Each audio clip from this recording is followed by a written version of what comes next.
खेलें श्री राघव होरी, संग श्री जनक किशोरी, खेलें श्री राघव होरी। दर्शकों, आज की आवाज़ के एक मुलाकात सीधी बात कार्यक्रम में मैं अरुण श्रीवास्तव आप सभी का बहुत बहुत स्वागत करता हूं, हमारे तमाम दर्शकों का। और जैसा कि आप जानते हैं, होली का त्यौहार बहुत ही नज़दीक है और इस बार होली कैसी रहने वाली है और होली पर संतों की क्या अपनी भूमिका है, उनके जहन में क्या चल रहा है होली को लेकर।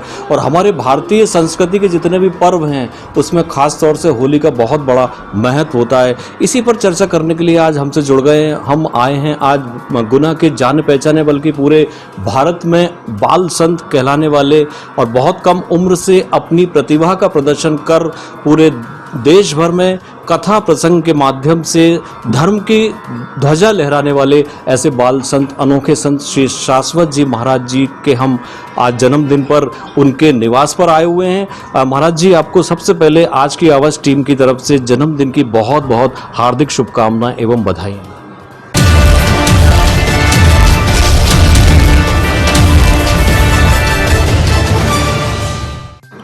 जय सिया राम। जय सिया राम। और देखिए, होली पर्व बहुत ही नज़दीक है और एक मुलाकात में आपके मन में क्या चल रहा है, क्योंकि पिछला जो वर्ष है बहुत ही हमारा कोरोना की वजह से बहुत ही लोगों को बहुत परेशानी में डाल के गया है। लोग आर्थिक रूप से बहुत तंग हो गए हैं, काफ़ी मनोदशा लोगों की ख़राब है और मुस्कुराहट जो होनी चाहिए, जो उल्लास उमंग होनी चाहिए, उसकी थोड़ी सी कमी है। क्या कहना चाहेंगे आप?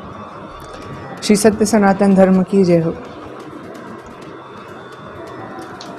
हम सबका परम सौभाग्य है कि मानव जीवन को प्राप्त करके दुर्लभे मानुषो देहो देहि नाम क्षणभंगुर, हम सभी लोग होली जैसे सबसे महान पर्व जो हमारे सनातन हिंदू धर्म में प्रतिवर्ष मनाया जाता है उसकी ओर बढ़ रहे हैं। मैं अपने आज की आवाज़ चैनल के माध्यम से, आपकी टीम के माध्यम से, आपके माध्यम से समस्त जन समुदाय को हार्दिक हार्दिक अनंत अनंत शुभकामनाएं प्रेषित करना चाहता हूं। वास्तव में होली का जो पर्व है महानतम पर्व है, इसकी महिमा बहुत विशाल है। अगर इसके प्राचीनतम महत्व को हम सब देखें तो वहाँ भी हमें बहुत उत्तुंगता प्राप्त होती है और आज के समय में भी उसकी समसामयिकता, उसकी कितनी आवश्यकता है, इसको हम अवश्य समझते हैं। जैसा कि आपने प्रश्न किया, बहुत सुंदर प्रश्न किया कि आज जब परिस्थितियाँ विपरीत हो रही हैं तब हम सब ये समझते हैं कि पहले हम जानें कि क्यों ना प्राचीन स्थिति में हम इसको कैसे पहचानते हैं। जैसे कि इस पर्व को प्रारंभ करने से पूर्व, इससे ठीक एक दिन पहले होलिका दहन होता है और होलिका दहन का जो दिन है वह हम सब के लिए एक इस प्रक्रिया के रूप में आता है कि जब हम होलिका का दहन करते हैं, जो होलिका भक्त प्रहलाद जी की, श्री भक्त राज प्रहलाद जी की जीवन यात्रा के समय जो उन्हें कष्ट झेलने को मिले थे, उनमें से एक बहुत बड़ा कष्ट उनके ही पिता जब उनके शत्रु बन गए थे। इससे ज़्यादा दुख की बात किसी के लिए क्या हो सकती है। लेकिन एक हरि भक्त के लिए ये दुख कहीं नहीं लगता, क्योंकि वे सुख दुख से ऊपर उठ चुके थे। और वहीं हम देखते हैं हिरण्यकश्यपु पुत्र प्रहलाद केशव प्रियम, उन्होंने अपनी हरि भक्ति प्रीति की तन्मयता की शक्ति दिखाई जब होलिका उनको बीच आग में लेकर बैठी, उस अपनी चमत्कारी चुनरी को लेकर जिसको ओढ़ने से कोई भी आग की चिंगारी उसको जला नहीं सकती थी। तब भगवान ऐसी हवा चलाए कृपा की कि वो चुनरी उससे हट करके और श्री प्रहलाद जी के अंग से लिपट गई और वहीं होलिका का दहन हुआ।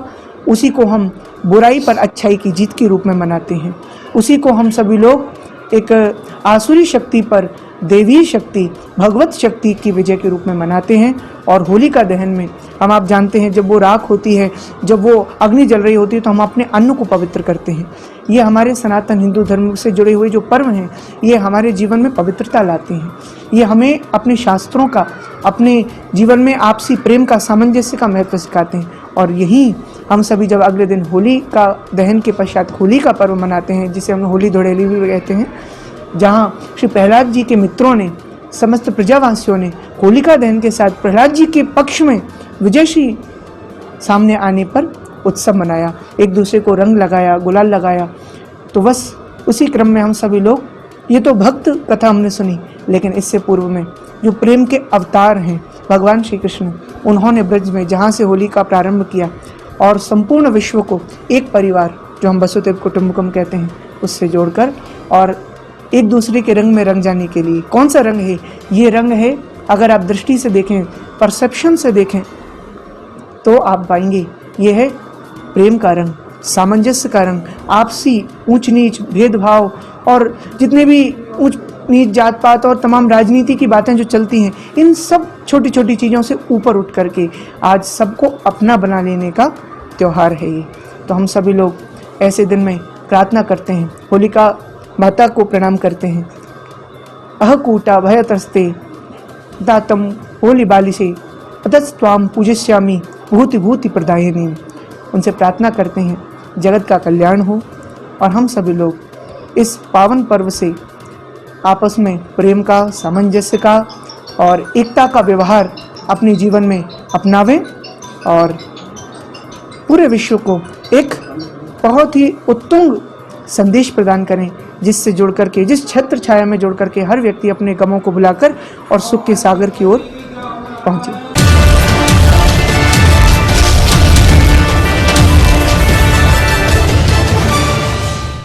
बहुत अच्छी बात आपने कही है। कई बातें निकल के सामने आई हैं कि जैसे बसंत का भी ये समापन होता है, इस दौरान हिरण्यकश्यप की आपने बात कही, भक्त प्रहलाद की आपने बात कही, बहुत अच्छा जिक्र किया। बरसाने की होली और वृंदावन की होली के विषय में भी आपने बात कही है। तो ये जो पूरी बसंत का जो उल्लास है और फसलों की कटाई और होली का जो सामंजस्य है, माने पहली अन्न जो है होली माता को समर्पित किया जाता है। घर घर जो कंडे की जो बनाई जाती हैं छोटी छोटी सी मलरियाँ जिनको बोलते हैं, उसके विषय में आपने रोशनी डाली। अब हम आते हैं वर्तमान हालात पर।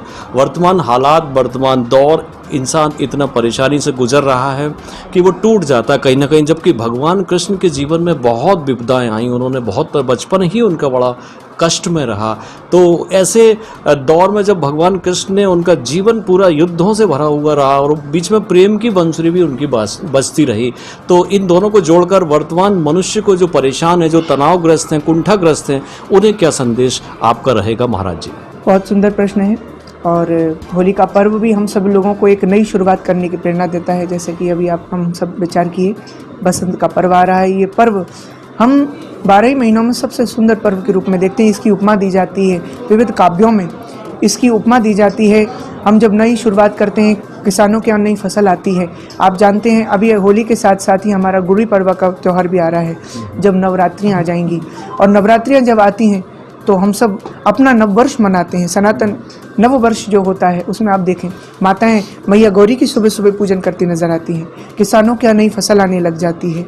फिर आप देखें प्रकृति में तो पुराने पत्ते झड़ने लगते हैं, नूतन पल्लव प्रकृति धारण करती है। सारी प्रकृति हमारा नववर्ष मनाती है और बसंत ऋतु का उत्सव मनाती है। आप वृंदावन में जाके देखें तो फाग का उत्सव 1 महीने पहले से प्रारंभ हो जाता है। तो बहुत सारे उत्सव, और ये सब क्या है? हमारा सनातन हिंदू धर्म। Actually what is our culture? सनातन हिंदू धर्म उत्सवों का वर्ष है, उत्सवों का धर्म है, पर्व है। और going beyond caste, creed and so many discriminations, that is not the basics, that is not the preview of our Sanatan Dharma. That is actually what we lost, the sign what we lost. हमने क्या खो दिया है, हमारे पास क्या क्या था। और कोई भी उत्पात होता है, कोई भी परेशानी होती है, चाहे बाहरी स्तर पर हो चाहे अंदर के स्तर पर हो, वो कब होता है? जब हमारी मन और हमारी बुद्धि में एकता नहीं होती, जब हमारे विचार और हमारे लक्ष्य में एकता नहीं होती। And when we actually specify what is the reason behind our peacefulness behavior, so at that point we will definitely precise what we have to do and why we have to do. हम क्या कर रहे हैं और क्यों कर रहे हैं। जब इस पर प्रश्न उठेगा तो मुझे विश्वास है आज का युद्ध भी वो सवाल उठाएगा अपने जीवन पर। जो मूल्य हमें अपने सनातन हिंदू धर्म से प्राप्त हुए थे, हम क्यों ना उसकी तरफ लौट जाएं। और जो उत्सवों का वर्ष है, जहाँ 365 दिन ही उत्सव हैं, उस उत्सवी स्वरूप को पहचान कर हम सभी लोग अपने जीवन को उत्सव में बनाएं। कोरोना का समय है, बढ़ रहे हैं केसेस, लोगों को चिंता का विषय लगता है। अवश्य ही आप सब लोग अपने अपने घरों में रहकर और सुरक्षा का भी ध्यान रखेंगे, क्योंकि हमारे पर्व हम आप सभी लोगों को दिलों से जोड़ने का काम करते हैं और नमस्कार करना भी तो हमने ही सिखाया है। तो दूरी रखना भी अपने स्थान पर रहेगा और हम उत्सवों का आनंद भी अपने स्थान पर ले सकेंगे।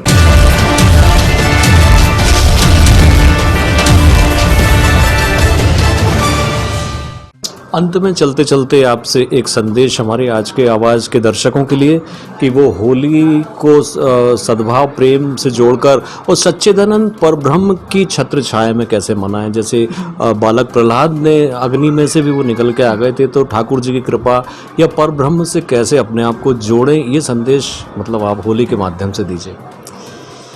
We need to commit ourselves actually.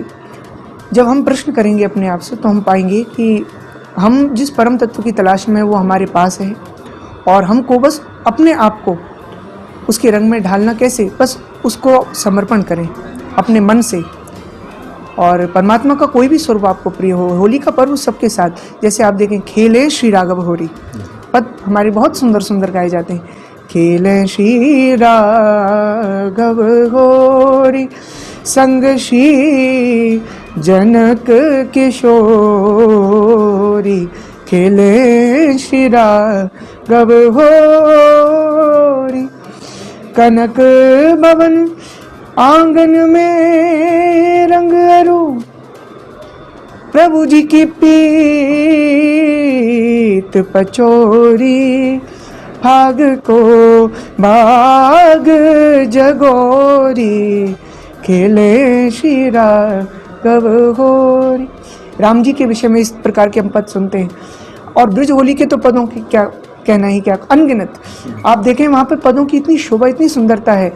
जब कोई सखी भगवान से कहती है प्रभु आप मुझे रंग ना लगाओ, तो उसमें कहीं ना कहीं वो ये भी कह रही होती है रंग लगाओ ना, शाम मोह से खेलो ना होरी। यहाँ पे कह रही है खेलो ना होरी, मत खेलिए। लेकिन दूसरा अर्थ भी हमारे कवि वृंदों ने, भक्त वृंदों ने कहा है, नहीं प्रभु आप किसी और से नहीं, खेलो ना होरी, मुझसे ही खेलिए होरी। और यही नहीं, सदगुरुदेव भगवान के रंग में आज जो शिष्य, जो जातक है, जो अपने जीवन की तन्मयता परिपूर्णता को प्राप्त करना चाहता है, वो करता है।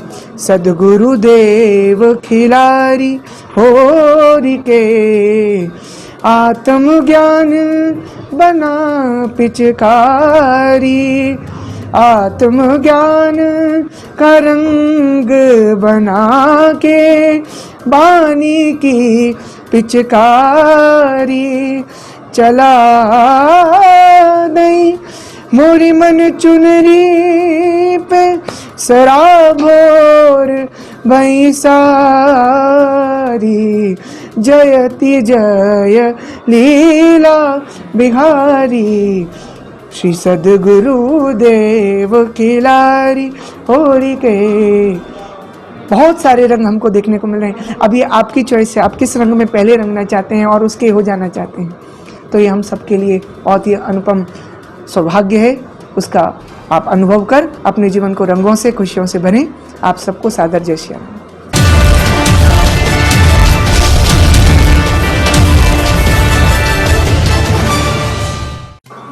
अति सुंदर आपने अपनी मधुर वाणी में भगवान राम, कृष्ण और गुरु के साथ होली का वर्णन प्रस्तुत किया। बहुत अच्छी आपने होली गाई इस समय, और इससे अच्छा तोहफा हमारे लिए आशीर्वचन हो नहीं सकता। हम तमाम दर्शकों की ओर से आपका बहुत बहुत आपके श्री चरणों में नमन करते हुए महाराज जी, आपके जन्मदिन के अवसर पर और होली के पर्व के अवसर पर आपके बहुत बहुत सुखी यशस्वी जीवन की कामना करते हैं, और प्रभु श्री राम से और ठाकुर जी से विनती करते हैं कि आपकी वाणी इस तरह से सबका मंगल करती रहे, कल्याण करती रहे, आनंद भरती रहे, हर्ष उल्लास का उनका जीवन हो जाए। इसी भावना के साथ और इन्हीं मधुर वचनों के साथ मैं अरुण श्रीवास्तव पूरे आज की आवाज़ की टीम की ओर से सभी दर्शकों को होली की एक बार फिर से अनंत शुभकामनाएं देते हुए महाराज जी से विदा लेना चाहेंगे आज के इस कार्यक्रम को समाप्त करने की।